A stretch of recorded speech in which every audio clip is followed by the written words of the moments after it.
Olá, bem-vindo a Salmos para uma Quarentena.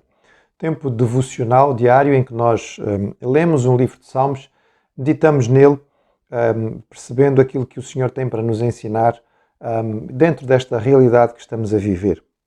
O Salmo de hoje é um salmo alegre, é um salmo de satisfação, é um salmo que fala sobre a soberania e o governo de Deus.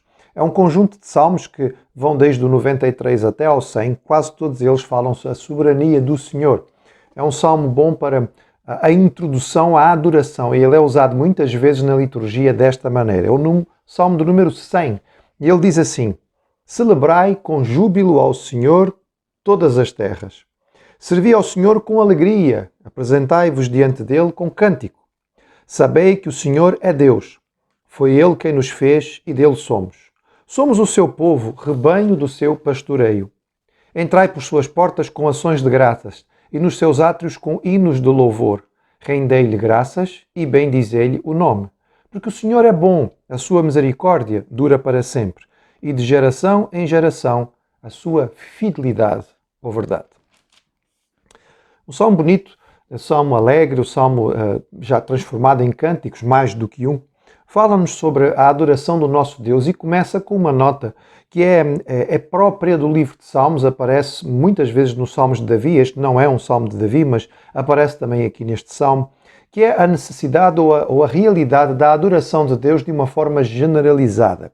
Lembremos que no contexto desta época do livro de Salmos, os deuses eram limitados geograficamente. Os povos tinham os seus deuses particulares e cada povo tinha um Deus.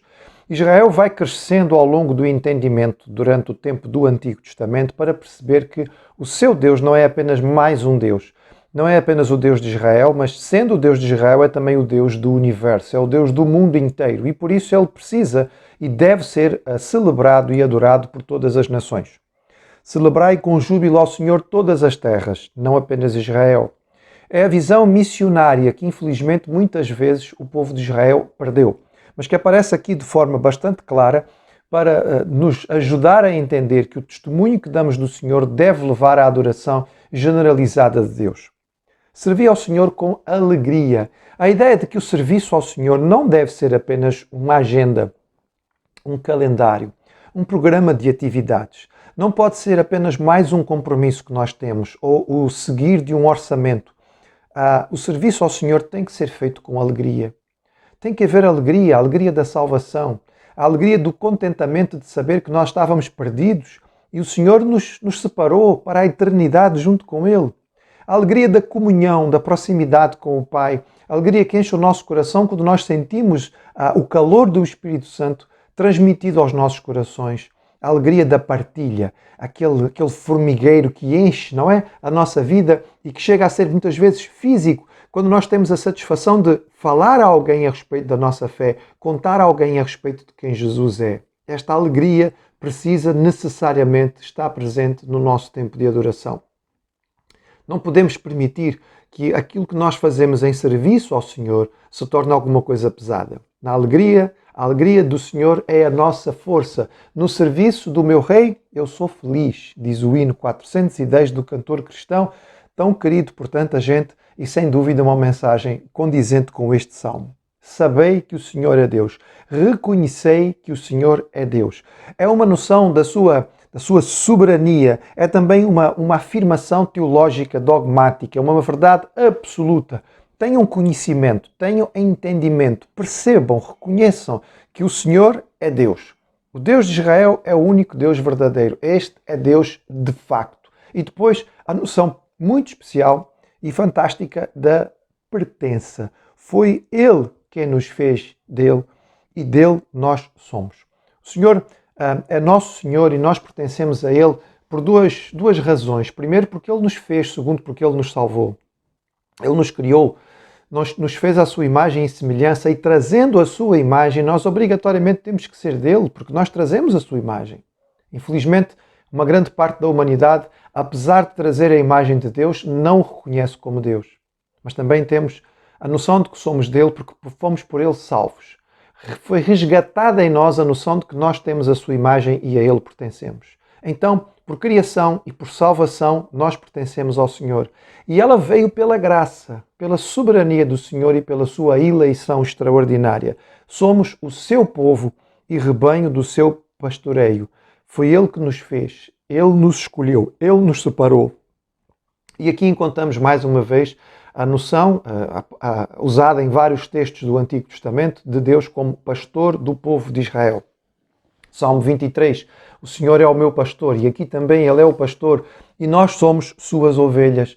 Nós estamos sob o seu cuidado, sob a sua orientação, sob a sua proteção, é Ele que nos guia. Devemos então entrar no nosso tempo de adoração com gratidão. Aquilo que deve mover os nossos corações ao chegar à presença do Senhor deve ser a satisfação. Entrar nos atos do Senhor deve ser feito com atos de louvor. Certamente neste tempo em que estamos privados de estar nos nossos locais de culto, sentimos saudade de poder estar no santuário, de ouvir os irmãos a cantar e de levar as nossas vozes junto com outros irmãos, que juntos nós podemos prestar ao Senhor o nosso culto e a nossa adoração de forma audível. Todos nós estamos ansiosos por poder fazer isto. Não somente para podermos nos ver, mas por percebermos e sentirmos aquilo que é diferente quando estamos juntos e que nenhuma experiência de internet, por melhor que seja, pode nos transmitir. Mas certamente ao voltar, vamos voltar com esta alegria e com esta satisfação. Que este tempo possa nos ajudar a perceber o quanto nós temos de bom quando nós podemos estar juntos. Estamos a experimentar algo que alguns irmãos nossos experimentam no mundo inteiro, não podem estar junto com outros crentes em Cristo em culto público. Têm que adorar a Deus apenas na privacidade do seu lar. Nós estamos a sentir falta disto, então quem sabe agora, ao voltar, vamos valorizar mais esta bênção maravilhosa de podermos ter portas abertas e juntos nós estarmos reunidos para adorar o nosso Deus. O Salmo vai chegar ao seu fim com uma afirmação, mais uma vez, teológica de quem Deus é. Este Deus que é um Deus soberano sobre todas as terras. Este Deus que é um Deus extraordinário, cujo serviço é despertado na alegria do nosso coração. Este Deus que nos fez e que nos salvou, este Deus que nos escolheu e nos separou, este Deus que é o nosso pastor e em cuja casa nós entramos com alegria, Ele é um Deus que é bom, misericordioso e fiel, ou seja, verdadeiro. Mais uma vez o conceito de fidelidade no sentido da aliança. É um Deus que prometeu e aquilo que Ele prometeu, Ele não falha. Temos que entender que estes aspectos não apenas falam daquilo que Deus faz, mas nos falam daquilo que Deus é. O Senhor é bom. Ele não apenas tem atos de bondade, mas Ele é a bondade. Ele é a bondade. E qualquer ato de bondade, de alguma forma, o reflete. Ele é um Deus de misericórdia, porque misericórdia é característica sua. Ele é compaixão e Ele olha para nós com a sua misericórdia, senão nós não estaríamos mais vivos. E de geração a geração, nas nossas gerações anteriores, naquelas que virão depois de nós, o Senhor continua sendo um Deus fiel.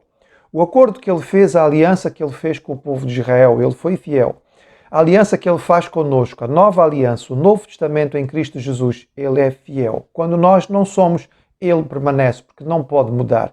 Isto é uma característica do seu caráter, isto é quem Ele é. E o Senhor não vai deixar de o ser independentemente daquilo que se passa. Mas isto não é motivo para nós diminuirmos o nosso entusiasmo ou a nossa dedicação. Pelo contrário, respondemos também em fidelidade e em compromisso com o Deus que é fiel conosco em todos os momentos.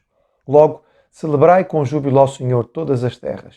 Servi ao Senhor com alegria, entrar nos seus atos com gratidão. Lembrai que nós somos dele, porque ele é o nosso pastor e nós somos o seu rebanho. Ele é um Deus bom, ele é um Deus misericordioso, cuja fidelidade e verdade duram para sempre.